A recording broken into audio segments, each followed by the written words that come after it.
Ini lebih menjurus ke prestasi pribadi Bu Yuni sendiri sih.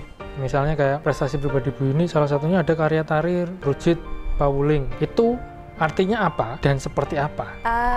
Rujit Pawuling itu sebenarnya saat berkarya itu ya Mas, itu konyong-konyong. Artinya kami tidak mengkonsep jauh-jauh hari atau jauh-jauh berapa bulan itu enggak. Kita itu berangkat dari obrol-obrolan kami sih, guru-guru seni MGMP di Semarang waktu itu kan. Kita sambil ngobrol MGMP, di sela-sela MGMP, kemudian saat ada event-event tertentu sering ketemu. Nah, itu bagaimana kalau kita membuat sebuah karya gitu. Nah, Rujit Pawuling sendiri itu, rujit itu artinya sesuatu yang koyak-moyak, artinya sesuatu yang menyedihkan gitu. Kemudian Pawuling adalah itu nasihat, sesuatu yang harus diingat gitu. Ketika Rujit Pawuling kalimat itu bergabung menjadi sesuatu yang berharga atau sesuatu yang diawali dari menyedihkan itu agar selalu diingat, untuk kebaikan ke depan itu diingat. Nah, dari kata kalimat itu artinya bahwa digabungkan dengan apa sih isi dari tarian Rujit Pawuling itu adalah kita riset dulu. Artinya kita tidak tiba-tiba membuat Rujit Pawuling, itu enggak. Kita mau melalui tahapan-tahapan yang memang tidak mudah Mas. Di dalam seni itu untuk bisa diakui itu kita harus melalui proses. Satu, kita riset kita lakukan. Kebetulan tesis saya itu berkaitan dengan Semarang, kemudian sejarah Demak, Masjid Demak, kemudian Gua Kreo itu kan ada Gua Kreo yang ada di Semarang, kemudian Ki Ageng Pandanaran itu kan berkaitan. Nah, saya gabungkan antara sepenggal atau subjudul di situ dalam tesis saya itu berkaitan dengan karya tari saya, digabung dengan kami waktu ini pembuatan karya berempat.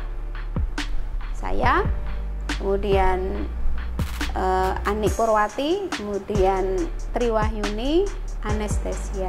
Nah, itu kemudian kami berempat berbagi tugas masing-masing tentang unsur-unsur yang ada di pembuatan karya tari kita bagi. Nah, kira-kira tentang sosok yang kami angkat di dalam Rujit Pawuling itu adalah pendamping atau istri Nyi Ageng dari Ki Ageng Pandanaran, yaitu Nyi Ageng Pandanaran.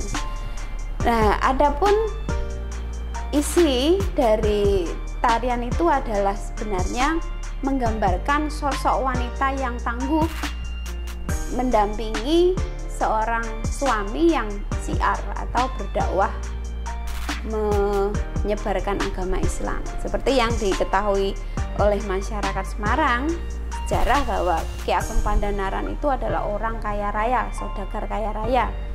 Kemudian mengambil jalan untuk berdakwah dan membuka di sebuah pulau yaitu sekarang menjadi Semarang. Gitu kira-kira ceritanya. Berkaitan dengan ceritanya dari Rujit Pawuling ini juga berkaitan dengan sejarah agama Islam, tapi daripada itu sebenarnya udah tarian ini itu atau karya tari Rujit Pawuling ini Bu Yuni dan kawan-kawan tadi sudah pernah ditampilkan kapan? Ditampilkan pertama itu tanggal 29 April 2019 di Institut Seni Solo atau Institut Seni Surakarta. Itu tepat launching tarian itu pada acara Hari Tari Dunia, The World's Dance. Nah, kemudian ada proses lagi, Mas Fajar, tidak berhenti di situ karena kita tadi saya mengatakan bahwa butuh pengakuan bahwa karya kami itu tidak sekedar kita hanya senang-senang begitu saja, tapi harapan kami itu berkualitas. Nah, itu dengan cara apa? Kami mengadakan sarasehan dengan seniman yang ada di Semarang. Kita bekerja sama dengan Dewan Kesenian Semarang gitu. Kemudian mengundang beberapa seniman yang ada di Semarang. Kita mengadakan presentasi, kemudian berdiskusi, berdialog menurut kacamata atau perspektif dari masing-masing seniman itu bagaimana, lah kita tampung dan kita buat lagi, atau istilahnya apa ya, revisi begitu. Revisi mulai dari geraknya, kemudian kostumnya, itu kita istilahnya membuat merekonstruksi lagi itu karya itu. Kemudian jadilah sekarang yang tadinya judulnya Nyi Ageng Pandhanaran, itu kan kalau menurut kami orang-orang tari itu terlalu cetha welo-welo gitu. Nah, biar orang itu apa sih Rujit Pawuling itu, lah itu kita ganti seperti itu. Judulnya Rujit Pawuling gitu. Berarti karya tari Rujit Pawuling itu dulunya namanya adalah Nyi Ageng Pandhanaran, dan direkonstruksi oleh berempat itu dengan melakukan research dan lain-lain, jadilah Rujit Pawuling. Oke, itu adalah salah satu dari karya tari dari Bu Yuni berhubungan dengan sekolah.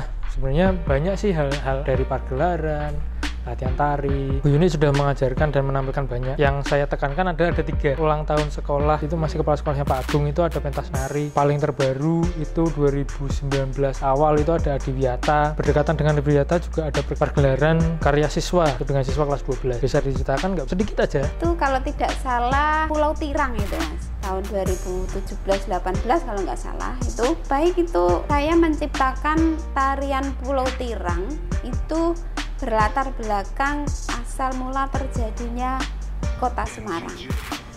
Melibatkan dari hampir sepertiga berapa kelas angkatan kelas 10-11 itu sepertiganya itu saya libatkan, mulai dari proses sampai dengan hari hanya. Ada yang laki-laki penari berapa puluh gitu. Nah, tujuan saya apa? Tujuan saya adalah ingin mengajak siswa-siswi atau siswa yang ada di SMA 16 khususnya itu mengetahui sejarah Semarang itu apa. Ternyata pada saat sebelum saya menyampaikan tarian itu, saat pembelajaran di kelas, itu saya menanyakan atau menyampaikan bagaimana sih ceritanya asal-usul kota Semarang, mereka nggak pada tahu. Nah, dengan berlatar belakang itu saya membuat karya tari Pulau Tirang yang sebelumnya saya beritahu dulu ceritanya secara singkat seperti ini, kemudian deskripsi dari tarian itu seperti ini. Jadi mereka tahu, oh ternyata yang saya tarikan tuh ini. Per adegan mereka tahu, oh saya di sini sebagai pasukannya atau pengikutnya Pandhanaran. Oh ini di sini saya sebagai misalnya yang Sunan Kalijogo dan para santri, gitu. Dia tahu, dan saya harapannya itu mereka bisa menjiwai begitu Mas. Sebenarnya jalan cerita dari Pulau Tirang itu seperti apa, sama tokoh-tokohnya di situ tuh ada siapa saja? Kalau dalam seni tari itu muncul tokoh itu secara visualisasi yang jelas itu sebenarnya tidak diharuskan Mas. Karena apa? Itu nanti masuknya ke teater, atau bisa saja sih seperti sendra tari begitu. Ramayana itu kan ada tokoh-tokoh.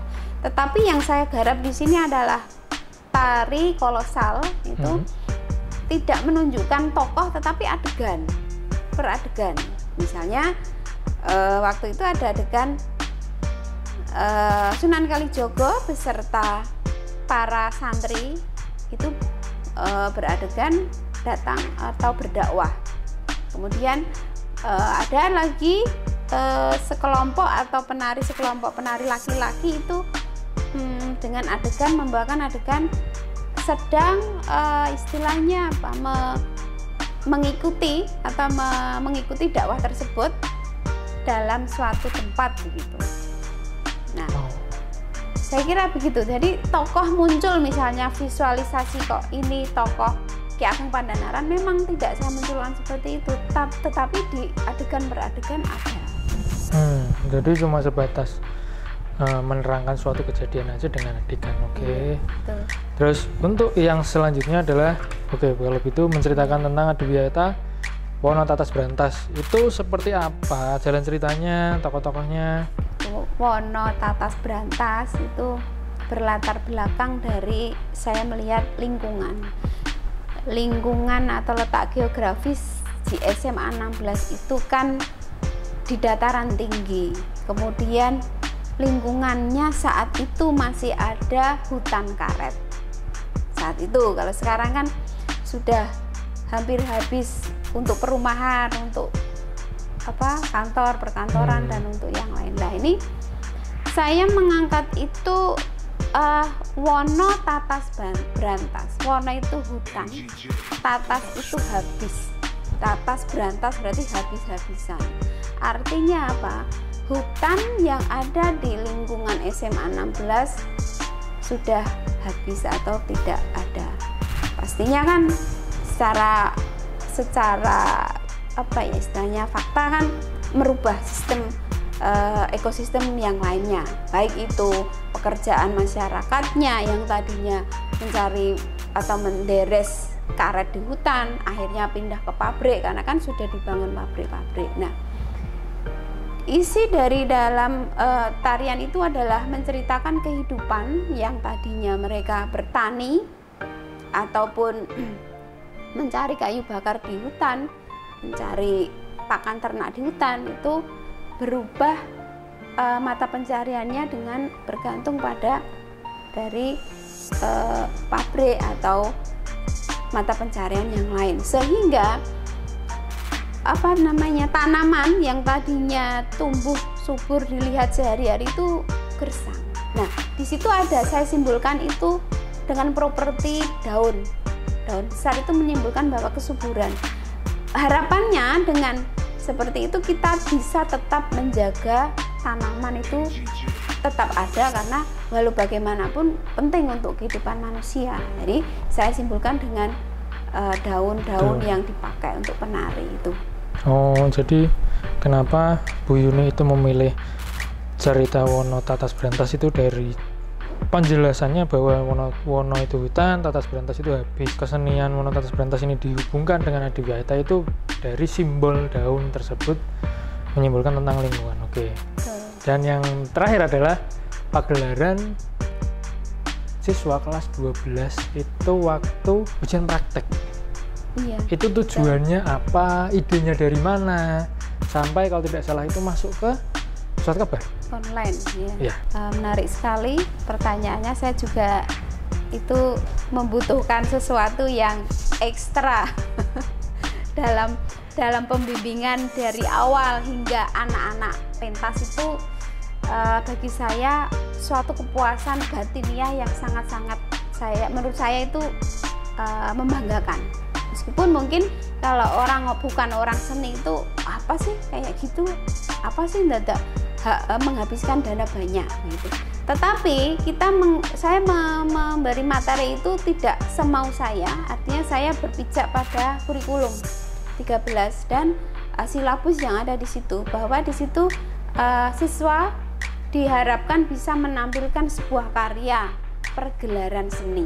Yang seni ya tentang seni, tari, musik, rupa teater, dan yang lain. Nah, kebetulan di SMA 16 backgroundnya adalah cenderung ke seni tari. Maka dari itu saya mengekspos seni tari. Seni tari itu kalau dipreteli banyak sekali, Mas. Bukan hanya geraknya saja, bukan hanya tariannya saja. Dari kostumnya, ide ceritanya, dari mana, kemudian bagaimana pementasannya, itu banyak sekali. Kalau diizinkan dan dibolehkan pun bisa berkolaborasi semua mata pelajaran, kan, tetapi kan sangat terbatas. Nah, kemudian dalam ide kreatif apa yang saya berikan ke anak-anak itu setiap tahun bergantian, Mas. Artinya tahun ini dengan tahun besok belum tentu sama temanya. Contoh misalnya, saya pernah memberi tema pergelaran itu tentang Mutiara Katulistiwa.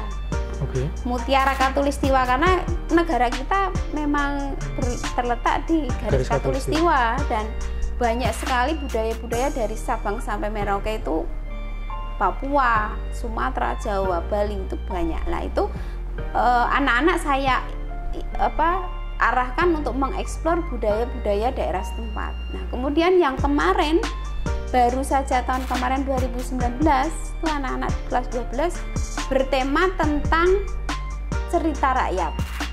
Jadi cerita rakyat boleh dari Sumatera, dari mana saja. Misalnya ada Malin Kundang, ada Tangkuban Perahu, ada sejarah Borobudur. Silakan mereka, saya kasih kebebasan cerita rakyat, kemudian situs-situs bersejarah itu dieksplor. Nah, harapan saya mereka semakin mencintai budaya dan sejarah bangsa Indonesia. Begitu. Jadi untuk rekan-rekan, untuk para siswa besok kelas 12, siap-siap untuk pagelaran dengan tema yang berbeda dari sebelumnya. Apakah Bu Yuni mau membocorkan dulu? Ya, nanti saja, karena itu berkaitan dengan sekarang kan situasi pandemi, Mas Fajar. Jadi kalau kemarin bisa berkelompok, kemudian bisa berlatihan di mana saja mereka suka dan waktunya tidak terbatas, sekarang saya juga harus berpikir ulang, harus konsepnya seperti apa, temanya seperti apa, gitu. Oke, baik. Belum saatnya artinya. Oke, untuk mengakhiri wawancara hari ini, bisa saya simpulkan bahwa Bu Yuni membuat 2 judul buku, yang dimana judul pertama adalah Mutiara di Tengah Alaska, yang kedua ada Negeri yang Hilang di Sangiran. Terus kita tadi membahas beberapa, salah satu karya pribadinya Bu Yuni, yaitu terus bahas tentang Adiwiyata, ulang tahun, dan pagelaran. Terima kasih Bu Yuni atas waktunya. Sama-sama. Terima kasih kembali atas kesempatannya, Mas Fajar. Dan terus berkaya, Amin. membanggakan nama Bu Yuni sendiri dan SMA Negeri 16. Sekian dan terima kasih.